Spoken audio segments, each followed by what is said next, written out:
Ассалаумағалейкум құрметті достар, бүгін мен сіздерге 2022 жыл жарық көрген шынайы оқиғалар желісімен түсірілген 13 ғұмыр атты фильмнің қысқаша ғана сюжетін айтып беретін боламын. Алдымен арнама тіркеліп, лайк басыңыздар.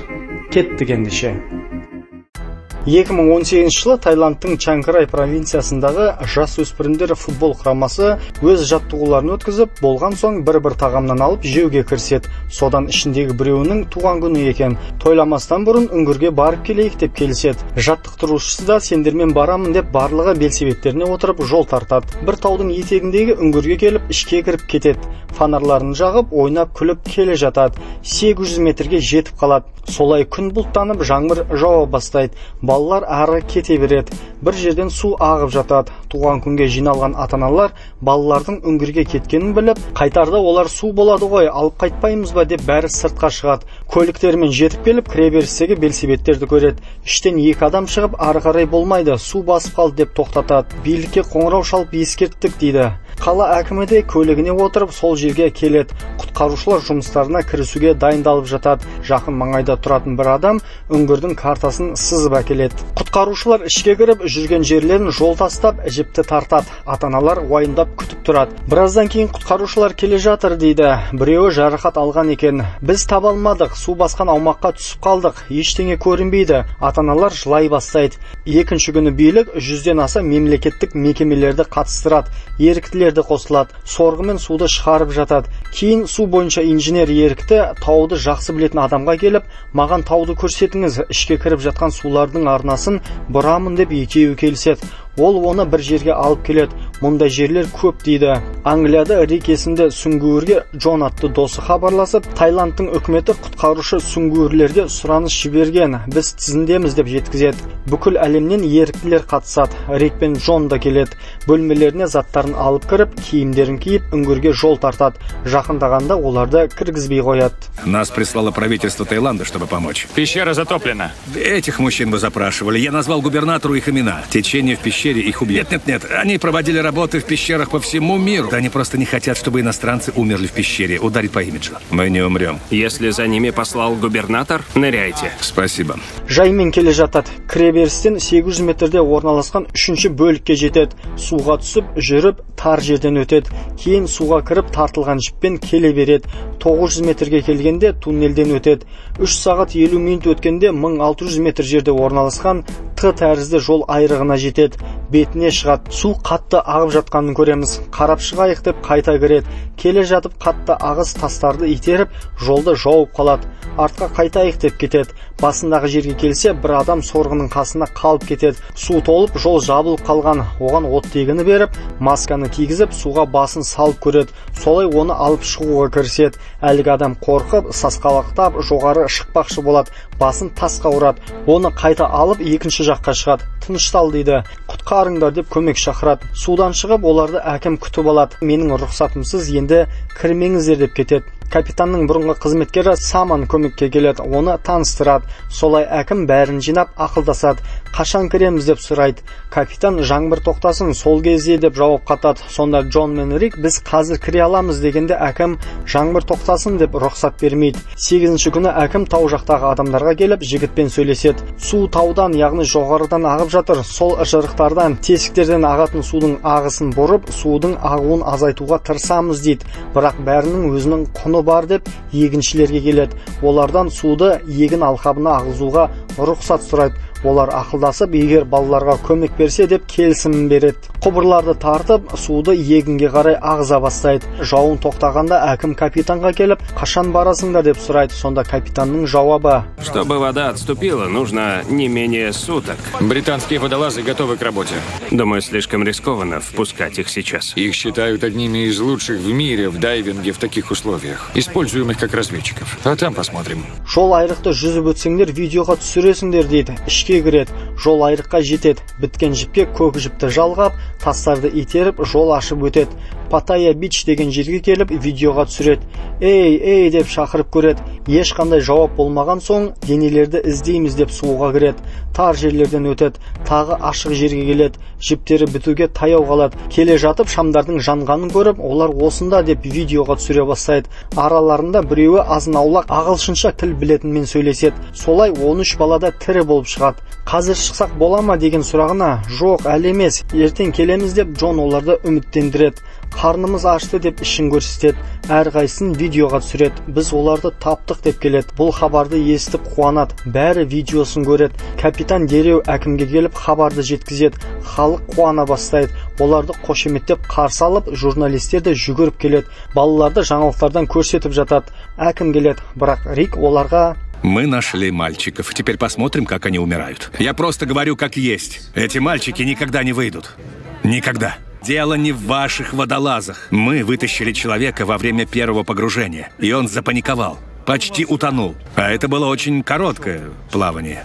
Если вы заставите этих детей нырнуть, то вытащите из воды трупы. Уақыт өте береді. Рик пен Джон капитандарға келіп, жол айрықтан әрі қарай қалай баруға болатынын, жолдардың қиын екенін, оттегіні үнемдеуге тырысыңдар деген сынды өз тәжірибелерімен бөліседі. Солай спецназ 1150 метрге дейін жетеді. Ары кете береді. Тарс еткен дыбыстан оянады. Балаларға жетеді. Оларға тамақ береді. Арасынан мен дәрігермін деп қарап шығады. Сендер мықтысыңдар деп мақтап қояды. Біреуі баллондарды қарап, оттегіні тексереді. Аз екенін көріп, біз көп ауа пайдаландық. Біреуіміз ғана қайталамыз деп Джей есімді жігітті жібереді. Біз сендермен қаламыз дегенде балалар қуанады. Джей дірілдеп үңгірден шығады. Кейін әкім ата-аналарға хабар жеткізіп, барлығы аман есен шығады деп сөз береді. Рик ойланып, доктор Гарриге хабарласайық деп Риктің не айтқысы келгенін түсініп, ол келіспейді. Жай көмек керек деп оны шақыртайық дейді. Солай тағы Крис, Джейсон атты сүңгуірлерді көмекке шақырамыз деп келіседі. 14-ші күні айтқан адамдары тамақ апаруға кірісіп жатады. Солай жүзіп келіп, бізде тамақ барды, балаларға келеді, тамақтарын жеп отырады. Ата-аналарынан келген хаттарды оқиды, балалар да жазады. Родители благодарят меня за заботу об их детях. Я думал, они будут винить меня. Никто не винит вас. Келіп, балалардың хаттары деп береді. Рикке оларды қалай алып шығамыз деп сұрайды. Ол бойынша жұмыс істеп жатқанын жеткізеді. Сөйтіп дәрігер Гарри келеді. Оны Рик күтіп алып, Джон үшеуі үңгірді көрсетеміз деп апарады. Балаларды ұйықтатып алып шығайық деген ойын Гарриге бізде жоқ қабілет, сенде бар деп жеткізеді. Гарри анестезиолог екен, ол жоқ деп келіспейді. Бізде басқа амал қалмады деп айтқанымен ол көнбейді. Саман гидрокостюмдерді орап жолға шығады. Келе жатады, бір-біріне жақсы деп қолмен белгі береді. Сол кезде баллоны жіпке ілініп қалады. Алдындағы адам алысқа кетіп қалған екен. Сосын жабдықты шешіп, жіпті алатын кезде баллонның қосалқы шлангысы тастың арасына түседі. Жіпті алып киіп жатқанда шланга қыстырылып, ауа шыға кетеді. Жанталасып шлангыны алып, оны ұрып тоқтатады. Датчигіне қарап, жабдықты киіп, жүзе бастайды. Келе жатып, ауа таусыла бастап, демала алмай, оттегіні біткенше сорып, жолда көз жұмады.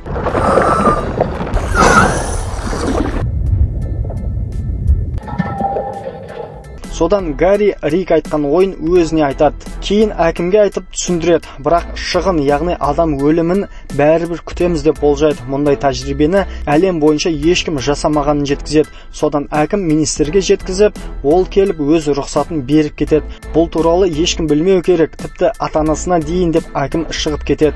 Операцияға қатысы жоқтарды, журналистерді де аумақтан шығара бастайды. Жол жөнекей бірнеше доза кетамин саламыз деп манекенде қалай салу керектігін көрсетеді. Санға салу керек, егер оянып бара жатса, бірден ұйықтату қажет деп түсіндіреді. Баллондарын иықтарына салып жинала бастайды. Капитан сәттілік тілейді. Халық сыйынып жатады. Суға кіріп келе береді. 5-ші бөлікке жеткенде балаларға арналған қосалқы баллонды көрсетіп, екі адамды тастап кетеді.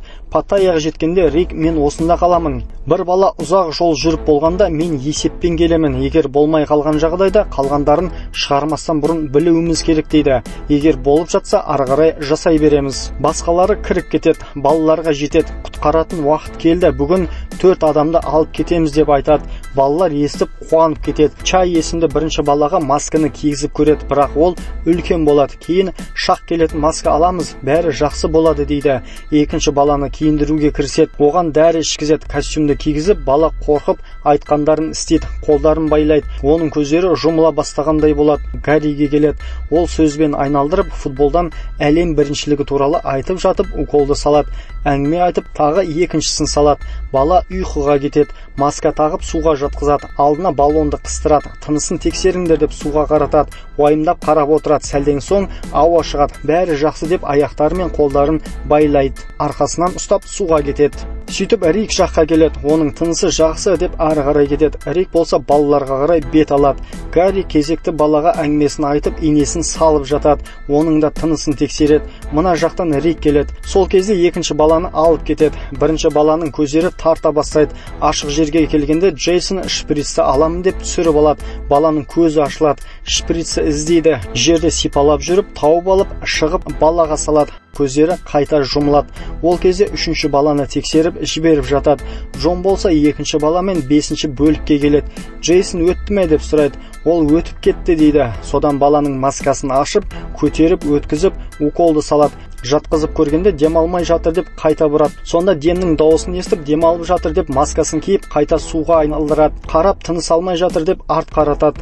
Маскасын шешіп, құлағын тосып, солай демалғанын естіп, маскасын тағыңдар деп өзі шетке барып, терең демалып, өзіне келгендей болып, бері алып келіңдер дейді. 5,5 сағаттан соң үшінші бөлікке бірінші баланы әкеледі. Оны тез көтеріп, аударып, масканы шешіп, зембілге салып шығады. Тынысын, көздерін тексеріп, жіпті қиып, үстін шешіп, оттегі береді. Оны көтеріп арқанға іліп алып кетеді. Солай бірінші бөлікке жеткенше 7,5 сағат өтеді. Абайлап алып сыртқа шығарады. Көрмесін деп үлкен қол шатырларды ашып көлікке әкеледі.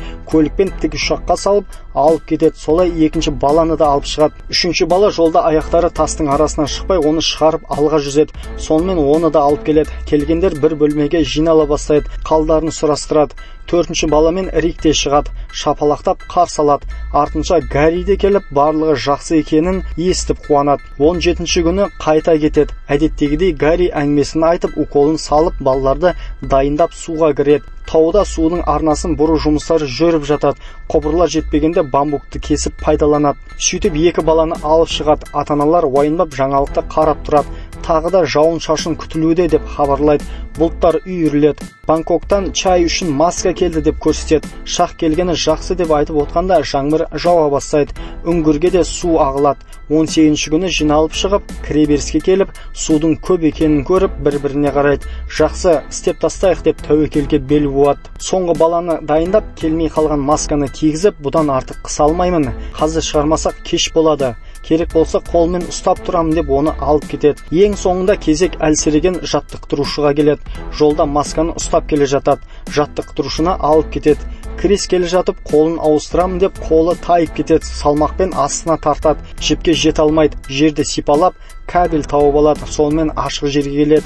Шақырады. Ешкім шықпайды. Джейсон баланы алып келеді. Жақсы екенін біліп жеңілдейді. Рик Крис жаққа келгенде оны көріп түсінбейді.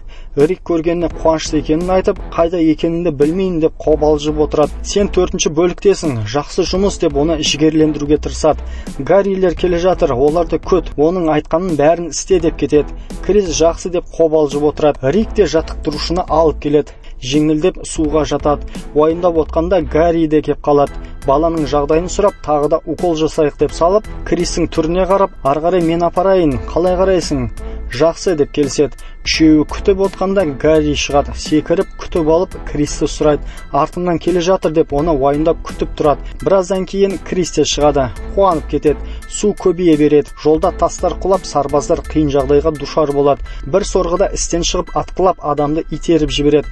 Бәрің шығыңдар, сорғылар жарылып жатыр деп жанталасып кетеді. Сол кезде екі адам шығады. Капитан секіріп оларды қарсы алады. Біреуі шықпай, сәлден кейін көрінеді. Барлығы шапалақ ұрып қуанады. Таудағылар телефоннан жаңалықты естіп секіріп қуанады. Құтқарушыларды қошеметпен қарсы алады. Әкім журналистерге сұхбат береді. Ата-аналар жылап алғыстарын айтады. Балалар ауруханада емделіп жатады. Соңында олар туған күнге жиналады. Ары қарай не болғаны туралы айтылады. С Спустя несколько дней пещеру полностью затопило на следующие 8 месяцев. Больше 5000 человек из 17 стран приняли участие в спасательной кампании. Волонтеры выкачали 56 миллионов галлонов воды из пещеры. Осылай фильм аяқталады. Егер кино ұнаған болса, арнама тіркелуді ұмытпаңыз. Келесі кездескенше.